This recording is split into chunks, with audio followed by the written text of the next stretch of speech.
We heard. Well, after Facebook's stunning move silencing Australian news on its main platform, the dust has settled a bit with the government. Sink into them that it's not just my house and my street, it's declined to get the AstraZeneca vaccine. She's welcomed the decision to instead offer Pfizer doses to people in their 50s. I think there are many people in the over 50 category who took a stance, and that stance was to really try and advocate and lobby so that consumers can have choice. And I think that was a potential. It's recording. I hope it is recording. Have me look. I don't know if it's recording or not. I haven't stopped. I can't see. I don't know. I can't really. Whoa! I don't know. See it. I hope it's recording. Anyway, love. Government. Fuck off. No, love you. Thank you. I love you. Remember that. Be interesting, different, in all different areas. Supportive, nice, beautiful. More. Government, do more. Actually, a policy mistake that the federal government made in putting all of their eggs into one basket, or one major basket, and that's the AstraZeneca, and not providing consumers with a diversity of vaccine and the choice. Infectious diseases expert Dr. Michelle Ananda-Raja hopes the changed advice will encourage people like Demi Castanis to book their vaccinations. But she's questioned why AU3cl didn't change its advice sooner. It's been evident now for several weeks that there was a clustering of cases in the 50 to 59-year-old age group of TTS, and this was present in the data that was emerging every week from the UK. So, I think it's a little unfortunate, actually, that it's taken this long for the revision to occur, especially after the tragic death of a 52-year-old woman last week. But, I did raise this in an op-ed I wrote in The Australian on the 28th of May, that I thought that the 50 to 59-year-old age cutoff should be revised. Shadow Health Minister Mark Butler warns the latest change will disrupt the national rollout. We're almost 4 months into the government's vaccine rollout strategy, and still less than 3% of Australians have been fully vaccinated. This latest advice from AU3cl and the impact on the AstraZeneca rollout will be yet a further break on this desperately slow, desperately behind vaccine rollout strategy. The government argues Pfizer is delivering on its supply schedule, and all Australians should be offered their first vaccine dose by the end of this year. Jade McMillan reporting. Well, health experts running COVID-19 vaccination clinics say the new advice about AstraZeneca will have a profound impact on the rollout. Doctors and pharmacists say they are worried they don't get enough doses of Pfizer available and need assurances on when they'll receive more. They've also come back to this question about indemnity, saying the government should provide protection for medical practitioners who have already supplied the AstraZeneca jab to people under age 60 in good faith. Helen Frost reports. As Australians consider their vaccine options, they're now confronted with a new piece of information. Last week I had AstraZeneca. I guess I was really concerned. I would have much preferred the Pfizer. Generally speaking, I think the public in Australia have been sort of hoodwinked to fit within the government's predetermined desire to push AstraZeneca. It's a bit scary because I've been hearing a lot of cases about blood clots, and it is scary, but lucky that I'm not in that age range. I'm over 50 and I've had AstraZeneca, my first shot a couple of weeks ago. I feel really good that I've had it. I feel relieved that, I'm on the right track to being vaccinated. There's a lot of very good medical information out there. The decision to recommend AstraZeneca for people... The decision to AstraZeneca and the other one, people choose. You got your own choice, right?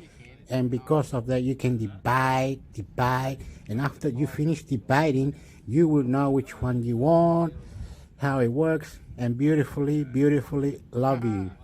Over 60 has wide-ranging implications for the vaccine rollout.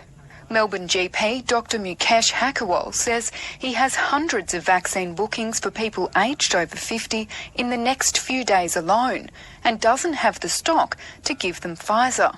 It has profound implications on hundreds of people that are booked into our clinic to get AstraZeneca vaccinations. In fact, we had 120 through this morning, all of whom were over 50 and most of whom were under 60. Are you already seeing vaccine hesitancy amongst people coming for the AstraZeneca jab? There's a lot of questions people quite rightly ask, and every question needs the opportunity to discuss and answer them. In the setting of general practice immunisation, that is getting very difficult to do, especially when the goalposts change, and this is not for the first time. Dr Haker will also raise the issue of legal protections for all of the medical staff involved in giving COVID vaccines. We need to make sure that the provision for indemnity cover us and our patients. We don't want any patients who are harmed by this federal program that is rolled out by the federal government, that is governed by the federal government, have some surety of some redress if they have a problem,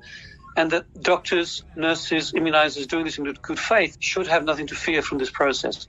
The Royal Australian College of General Practitioners is behind the call for indemnity protection and is also pressuring the government to provide doctors extra payments to cover time spent counselling people about their vaccine choice. President Dr Karen Price says vaccine hesitancy is a serious concern that needs to be addressed. We need some resourcing to be able to support patients with their questions regarding the changing vaccination guidelines and rollout. What we don't want is people to formulate this into a good versus bad vaccine, because what this is the au3cl group from a whole board of leading scientists have worked out risk-benefit ratios, and we need to go through that with our patients in a very careful way. Health practitioners are urging the federal government for a national and localised approach. Vaccine programs are different in each state. For example, in Queensland, some pharmacists are allowed to administer AstraZeneca but aren't approved for Pfizer. Chris Owen from the Pharmacy Guild of Australia says if all eligible pharmacies with licensed immunisers could provide vaccines, it would improve the rollout. I think the MaxVax clinics, where you're providing several hundreds of people in the same location, is the wrong approach. I believe you should have a decentralised model. So, for example, if you had a community pharmacy in Brisbane and they have a regular that they deal with and that person has expressed to that pharmacist that they are hesitant about having the vaccine, then and there they can explain the risks, they can explain the benefits, and they can get that vaccination immediately. Chris Owen from the Pharmacy Guild of Australia. Helen Frost with that report. A small cluster of COVID cases in New South Wales is being attributed to a slip-up in quarantine protocols for international flight crew. The outbreak started with an unvaccinated driver in his 60s who drives flight crew from the airport to quarantine hotels. Now, in Victoria, there's government-run transport and hotel quarantine for all flight crew. But the rules in New South Wales are less robust, and that has the Transport Workers Union raising an alarm. Isabel Rowe has been taking a look.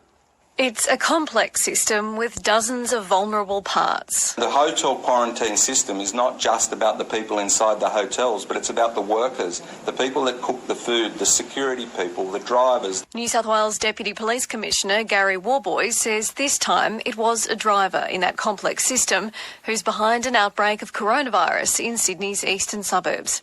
New South Wales Health says the man in his 60s drove crew from a plane from the US to their hotel for quarantining and contracted coronavirus at some point on that journey. State health protocols say that drivers should put their passengers in the back seat, wear a mask and maximise ventilation in the car. Premier Gladys Berejiklian says police are investigating whether those rules were followed. There are very strict guidelines that all drivers, limousine drivers or otherwise, subcontractors or otherwise, have to follow in the system. Now, if this person didn't do that, we will find that out. In Victoria, all incoming flight crew must isolate in hotel quarantine no matter if they live in the state or not. And transport to and from hotels is organised by the state government. But in New South Wales, things are a bit different. Airlines are able to arrange for private companies to drive their crew to and from the airport.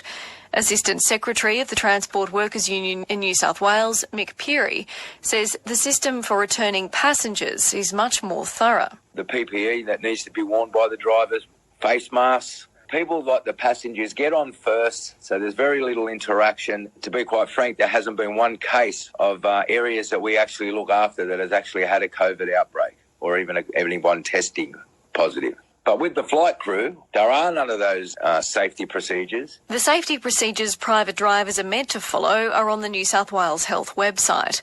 But Mick Peary isn't sure that anyone is enforcing them. We don't even know if they're actually cleaning the cabs or the buses after the trips and before the trip. If you're aware of this situation, I mean, have you raised it before? Why has this been allowed to happen this entire time? We've basically been talking about this for quite a while. We've approached the health departments and the federal government to put protocols in place. But we understand we've been knocked back. Health experts are exasperated that people on the same plane are subject to two sets of rules.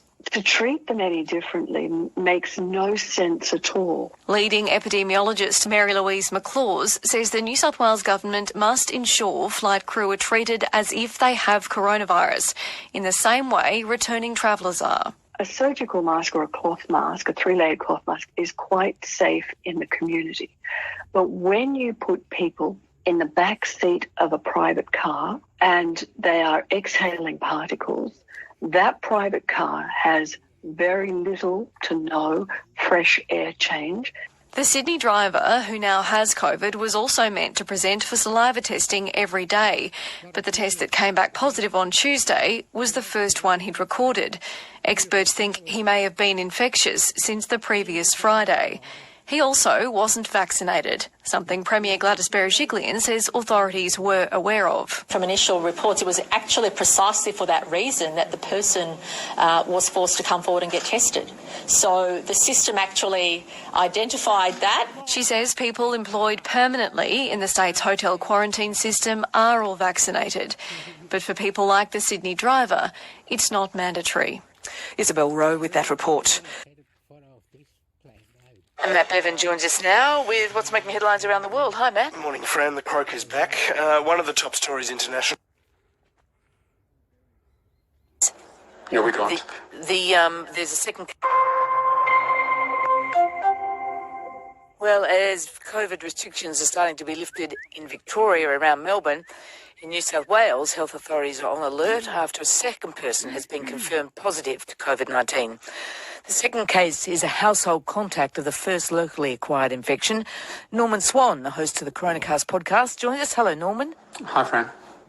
Norman, the first case was a man in his 60s who we know drives international flight crews. What do we know? Do we know anything about how he contracted the virus and whether he was vaccinated or not? Well, we don't know the answer to either of those questions for sure, and hopefully that will emerge. I mean, if he wasn't vaccinated, it's a serious problem because you and I have spoken about this before. The strategy should have been, and New South Wales has actually been doing this with health staff, is that it's been quite easy to get Pfizer if you're a relative of health care workers. They've been immunising that next level of household contacts. But basically, we need to be immunising anybody who comes in contact with overseas people with Pfizer, because that gets good coverage quickly, and their household contacts need to be immunised too, to protect them and also to minimise the chances of transmission. And if that hasn't happened, it's a serious breach here. And this virus will find a way through. It's probably going to be the Delta, because that's the one that's really dominant, becoming dominant overseas, and that could be a real problem in New South Wales. But we don't know that yet, what the variant is? No, we don't. There's a second case now. It's like China, Facebook thinks Australia is a gum on the bone. Cynical of therapy, that talking won't heal the effects of extreme.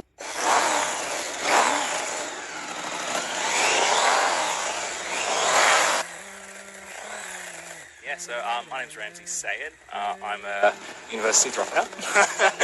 I'm Paris Hackstep. I didn't drop out of uni, but Ramsey and Paris are from Lost Motos, a men's mental health group. We're trying to take mental health conversations to where men are, and with motorcycling, with cars, that's where they are. And it's not typically where they talk about mental health. They sit there and they talk about cars, they want to point out all the cool custom work they've done or what's so unique about it, or just talk shit, really. But we're trying to change that. We're trying to say, yeah, go, have a ride, talk shit, have a drive, talk shit. But at some point, you've got to talk about something real. Yeah, it's an interesting concept, especially given that new Australian research shows that almost 50% of men who go to therapy drop out. And of that group, over half pull the pin after the very first session. In this research as well, it found that men sort of find therapy emasculating. Why do you think that is? With a lot of the men that I've met, that it becomes a right-wrong conversation, or I could have done better, or I should have known this. And there's a lot of self-judgment from that male perspective of I should have got it right. Yeah, because the fact that, men typically always want to feel as if they're right? Like, they want to go into a situation being in control all the time. And one thing that we know about men is they kind of struggle to sit with discomfort. They struggle to just let it be present. And there is nothing more uncomfortable and vulnerable than sitting in a, psychologist's office being asked questions to things that you just do not want to fucking answer. Paros and Ramsey know their work's important, but they say the issue of men dropping out of therapy needs to be addressed. I think the hardest part is just making guys feel comfortable. That's ultimately why people drop off, because we sit there and we say, I'm not getting used out of this now. And typically after your first session, in fact, even before you walk into that room, you know whether you're going to come back or not. You know whether you like it, you know whether this is the right place for you. And the best thing we can do is to just make men feel more comfortable, and whether that means changing the way that we receive people into psych practices, changing the way that a reception works, changing the way that the entire system works. According to research, another leading cause of dropout is a lack of connection to the therapist. It's something that I've experienced personally. The first psych I went to was great. Years later, I needed to go do therapy again. I couldn't find the same one. So went to a new one, and straight away it just didn't work. And it got me thinking, maybe therapists need to check in after the first session to make sure it worked. And if it didn't, offer the patient another option. I would say definitely. I think a lot of psychologists really fail to check in with their clients after that first session to see how they felt about the session, to gain that feedback.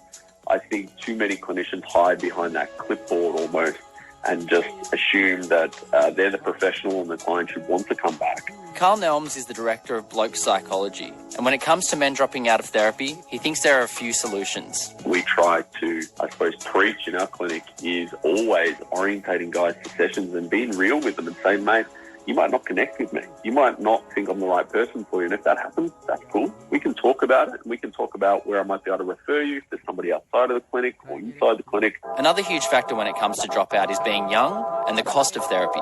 Carl thinks the government needs to throw more money at the industry to fill the gaps. Definitely. Not just pouring more money into headspace, but prescribing how it can be used to attract good, experienced clinicians to not only places where young people can access them, but to places where people in rural and regional areas can access them. There's no incentive for therapists or clinicians, psychologists to go and work at places like this or in locations like that. Paris and Ramsey think that men also need to step up and help each other to change the stigma around talking about your mental health as a bloke, which is why they created Lost Motos. Aussie culture in men is so stoic. We're all big blokey blokes, and if you're not, then you're not a man. It's like, well, no, fuck that. I think it definitely has to come down to a societal level so that we are educating guys that it's okay not to have the answers, but also just don't fudge it. We do struggle to say that we're wrong. Or to say that we don't know. One of the hardest things is to acknowledge that you don't have all the answers. And I think the second you do that, you open yourself up to additional support from a trained professional. Serge Negus with that story. And if this has raised anything for you, you can always call Lifeline on 13 11 14 or Men's Line Australia on 1300 78 9978. On the Triple J text line, someone says there's a huge stigma about talking about your feelings with male friends. There's a fear of being called soft. Adam in Elwood, you say, the biggest issue for me personally is the cost. I just finished my first session and I'm unsure if I can continue going. Well, let's talk more about all of that with Dr. Zach Seidler. He's a clinical psychologist and director of mental health training at Movember. Zach, therapy isn't cutting through for a lot of guys. Why is that? It's a really complex process, and I like to describe it as a similar process to dating, I guess, in many ways. Heaps of guys think that they're going to go and they're going to find a therapist the first time. It's all going to work out. Everything's going to be perfect. They're going to be cured and good to go. What we actually know is that it takes a long time, firstly, to find the therapist and also to get on the road to recovery. The reason that lots of these guys have told me that they're really not having a very good time in therapy is because they're not connecting with the counsellor. They're feeling like it's a really emasculating space very often as well, and they're really feeling like progress is very stilted. And as that guy just spoke about, the cost, the inconvenience of being in therapy, and then you add how foreign and uncomfortable a time it is for so many guys, and it's clear why they're dropping out early. Yeah, you mentioned space there. Is it literally sometimes the spaces that therapists are in that can be intimidating? You know, I don't know, like the rooms that they're in, the stereotypes we have about those spaces. Is that an issue? You think of the way that guys are socialised and brought up. Face-to-face conversations, sitting across from someone on a couch, isn't the way that we necessarily talk to one another. So we need to take that into account. But then if you go to the vast majority of psych clinics across Australia, you're going to see women's health magazines in the waiting room. You're going to see their advertising with butterflies on it. That doesn't even work for women, you know. So I think it's really important that we start to gender sensitise. That is, start to think about what do guys want rather than assuming. And that means also not just going to the other far side of the stereotypes and going, hey, blokes, let's do some performance coaching. You know? Yeah. It often has that really like overly blokey stereotype sometimes, and it's like, aren't we trying to undo that? It's all part of the same issue, I suppose. Zach, we could throw heaps of money at therapy, make it more accessible, but that doesn't actually solve some of the cultural problems here. Some men just might never want to open up about their mental health. How do we encourage that cultural shift among men and solve that problem so that men do feel open about talking about their feelings? So I'm really lucky to work for Movember, and we've got the upper lip situation going on where we try to promote, a bit of hair growth to get guys talking. But that aside, when we look at the way that therapy works, we need to get positive male role models talking about therapy, talking about being in therapy and the hard yakka that it is as well. Not just the fact that they may have gone, but also what it looks like, how it works. These expectations, as Carl spoke about in the package before, these expectations around how does therapy work? What's going to happen here? How long is it going to take? How much is it going to cost? Guys walk in, they're not going to ask questions. They're just going to nod and hope for the best. We need to make this clear to them, and that involves changing the culture around this is a strength-based progress for you. If you get in here, we're going to make things easier for you. Why do you keep, suffering in silence when in fact you want to be a good dad, you want to be a good husband, you want to be a good mate? Let's make that happen, and that's what I am as a therapist, hopefully. Josh, you've called in. What's your experience been? Hello. Yeah, Josh, you there? What's your experience been? Yeah, so I've seen a few shrinks, but I guess the cream-coloured walls, no natural light, sort of the stale air. It's already a pretty uncomfortable thing to do in the first place, and then you get there and you just the environment's real sterile. Yeah.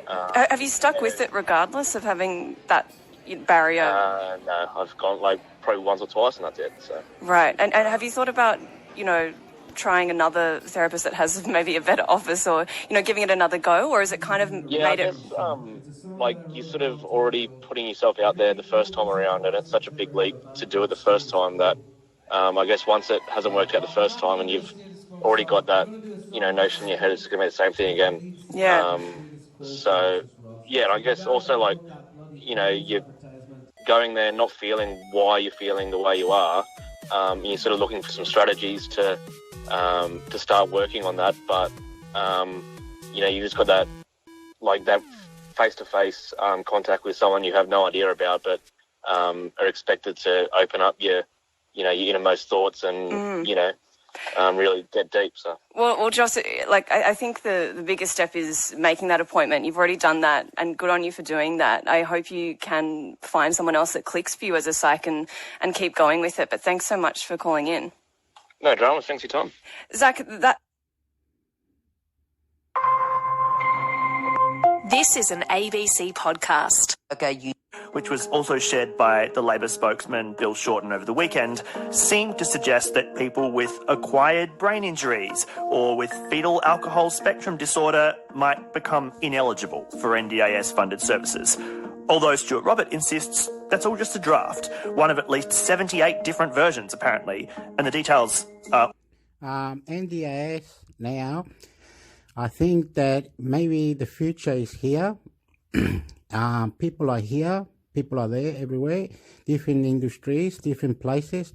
NDIS, please, thank you, be nice, all that, and supportive, help is there for people with disability and NDIS and all that. Families, people, everyone together. Please let the government and everybody join together. Everybody together. Experience good listening and reply, please. And I love you. NDIS is getting better. All still being worked out. Yeah, so for an overview of all of this, as well as a primer on how the NDIS actually works at the moment, we called in Naz Campanella. She's the ABC's Disability Affairs reporter. Okay, so let's start by just explaining, if you can, for us, Naz, the way under the NDIS at the moment funding is determined. So at the moment, people basically gather all the different medical reports and letters from their various doctors and specialists, and they submit those, and that essentially is a form of assessment for determining whether someone is eligible or not to be in the scheme, or whether their funding is continued and what level of funding and support. And all this goes together because listening and reply to be beautiful and wonderful, that the government and you and yourself and other industries, places where you are, to get NDIS. Be nice, be beautiful, I love you, everything more. People will listen and reply, and people will listen and reply because I love you.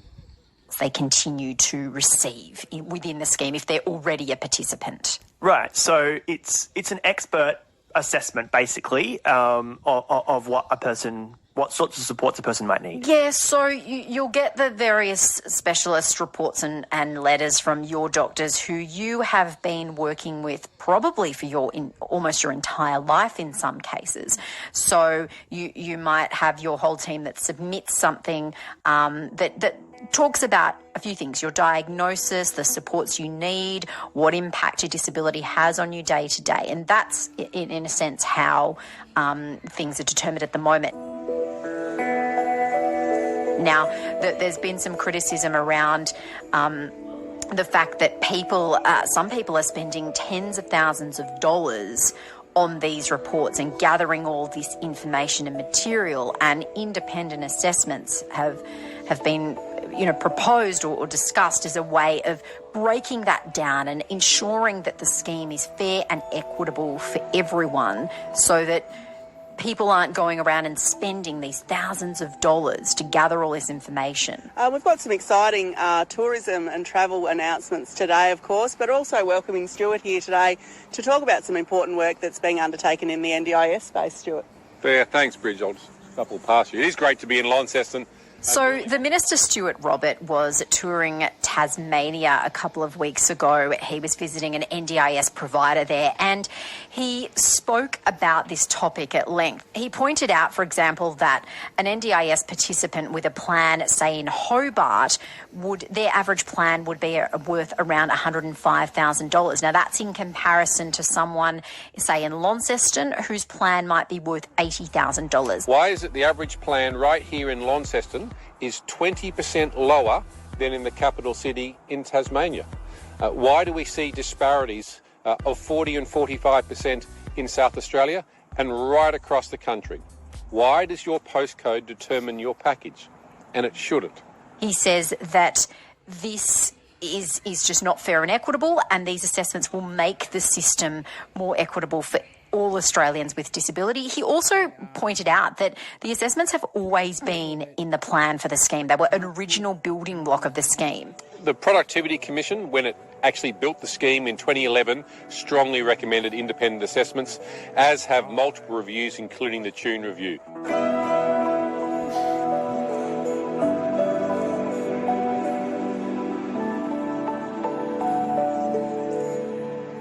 So as we said earlier, the proposal for these independent assessments that Stuart Robert has been talking up has actually been piloted for several years now.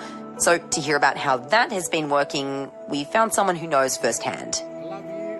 So can I ask you just to introduce yourself, your full name, your position, and where you're speaking to us in the country from, if you could? Yep, sure. My name's Aaron. I'm the director of my own company, and I'm talking to you from Western Sydney. And on top of that company that Aaron mentioned, it's called Motivate Disability Services. Aaron is also a participant in the NDIS himself. getting support for his autism. It was a bit of a catastrophe. I've got autism, and they sent a physiotherapist to assess autism, which kind of doesn't make sense because a physiotherapist looks at your physical domains, not your neurological. And the interaction with him was very not a really good experience. It was pretty nightmarish, really. Walk us through that. So he came out to your house. You had an appointment time locked in. How did things go from there? Start with the appointment time. Our appointment time was 11 and he arrived at 11:15 and just kind of, proceeded to knock on the door, and we weren't quite ready for him. So from that point, we've let him into the house and, take a seat. Without asking, he's plugged into our power, started setting up his laptop, and my partner and I were like, well, have we started? And he's like, oh, no, look, I'm just setting up my computer. You go ahead and perform a task.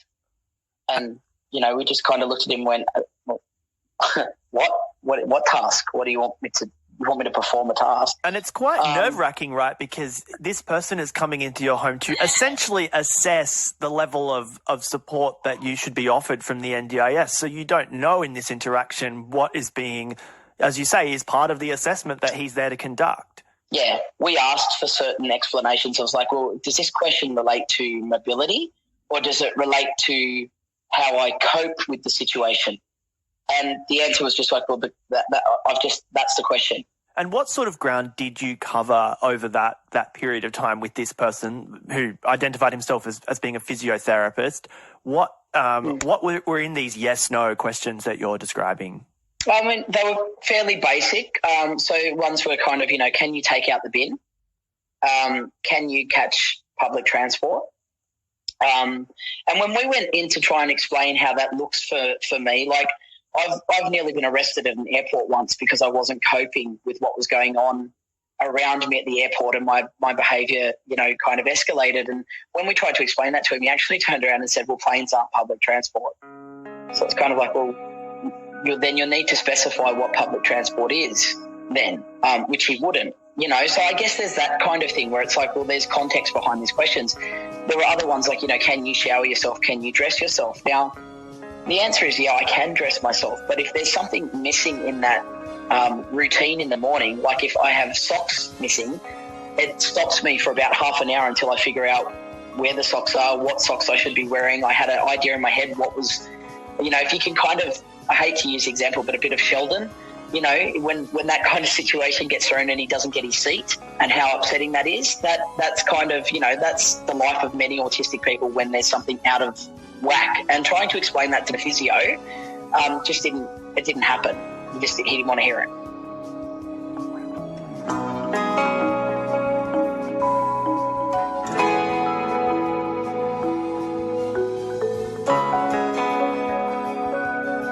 So, as you can hear, from Aaron's experience at least, the independent assessment process itself has the potential to be fairly alienating and awful. And on top of the difficulties that some people might experience with the question and answer process itself, there's also the worry that if you screw up an answer, you'll lose support.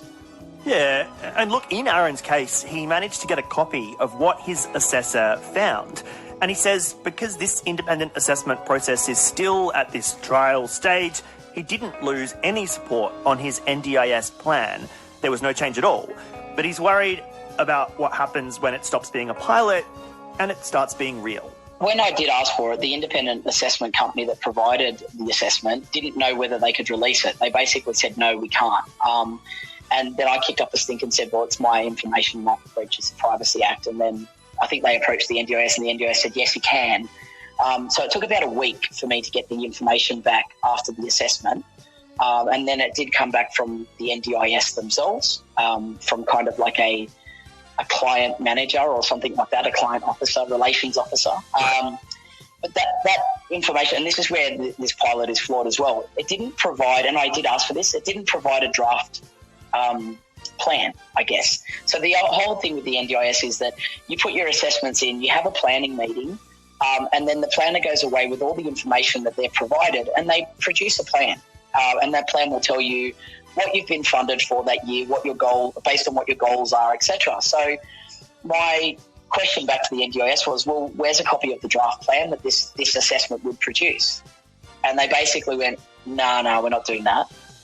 No, that's not part of the pilot. And I kind of went, well, that's kind of like having a TV show pilot that goes for 40 minutes and then you're asking me to assess the entire program and tell you whether I liked it when it's a 60-minute program. So in your case, you're on the plan that you were before all of this happened, and you don't really understand how this independent assessment process could ultimately affect the kinds of services that are funded in your case.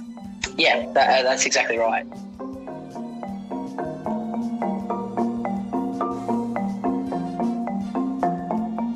I mean, ultimately, the person with a disability is going to be sitting at the end of that going, if I went through this independent assessment, what is the plan that I would get? And I think, if Stuart Robert had thought this out and actually gone all the way through to producing a plan and saying, these independent assessments will get you this, here's the equity in it, guys, and it actually does produce an equitable plan, we might be sitting there having a different conversation going, these IA are going to be good for us because X.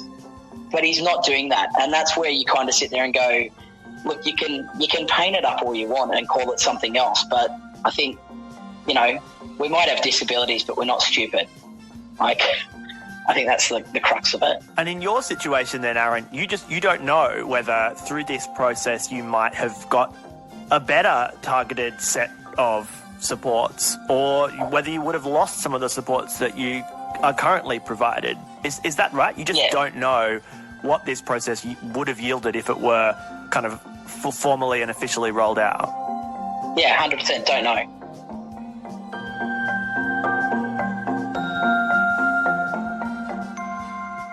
Now, Aaron's experience with the independent assessment process obviously raises a few questions, but to be fair to the government, this is just a trial at the moment, and Stuart Robert says the government is still refining how it's going to work. Yeah, and at the press conference in Tasmania that we heard from before, the Minister addressed some of the other issues Aaron raised too. Do you understand that it could be concerning for someone with a disability to tell a stranger about their disability, their life with a disability in just a 3-hour session? Well, the independent assessments will run for as long as they need to go. So we're talking about up to 3 hours, but they'll take as long as they need to. Of the 430,000 participants, of course, 50% are receiving supports for the very first time. Imagine that, Australians for the very first time receiving support. I don't want those Australians spending tens of thousands of dollars, and I don't want them missing out. The disability sector says they were not consulted before their assessments were introduced. What do you say to that? The Productivity Commission recommended it 10 years ago. The first trials began in 2018. We're doing the second trial now. So this is now 2.5 coming into 3 years. We've been talking about it. We've been engaging with it. I've been speaking about it for 2 years, and we've been trialling it for over 2.5 years. Is this all about cost cutting? It's about fairness.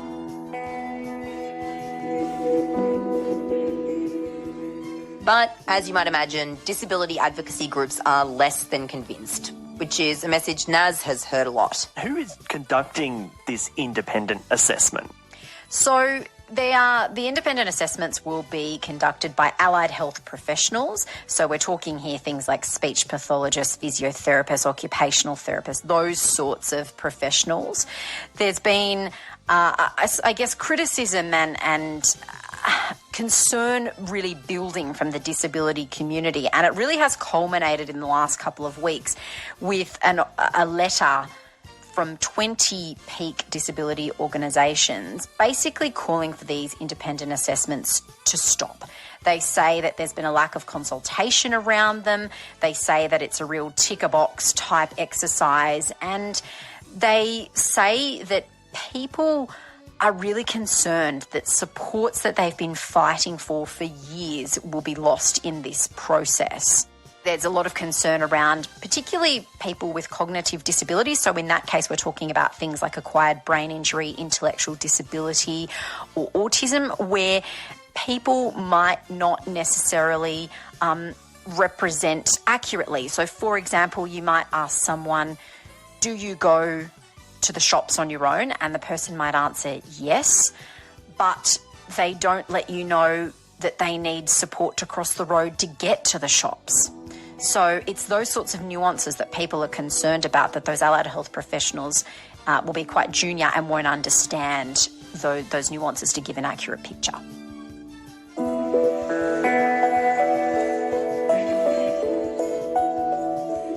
Now, as you mentioned before, one of the other things the government says is that this was an original part of the scheme. This was always the plan all along with the NDIS. So is this a pilot? Is this a test run? Or is this just the start of a bigger rollout? So there's currently the second trial underway, and the legislation will be put to Parliament in coming months, introducing this into Parliament, and then, we'll wait and see what happens. And in terms of the NDIS, I think broadly people understand that the NDIS has meant that new services that people were previously not able to access or afford are now part of what they can expect, to be subsidised by the taxpayer in essence. Can you just give us a sense about how different the NDIS is to what was there before, and how big a change this could be to the way it works? Yeah, look, people have time and time again talked to me about how positive the NDIS has been for them. People have been receiving, in some cases, support for the very first time. Yeah. And I think at the heart of this issue is the disability community. It is the people who the NDIS supports who are concerned about this, because many of them have said, we waited 20 years, we fought for 20 years to get access to an independent living scenario for our child. We're finally at that point, and they're really fearful that that's going to now be taken away. That's some of the real fear that people hold, and the NDIS has been transformative for so many people. It's provided them access to the community in many cases for the first time, access to work, to supported living, to supported employment, to social activities. It's been tremendously vital in ensuring that people with disability have equal access to a beautiful and rich life like any other Australian.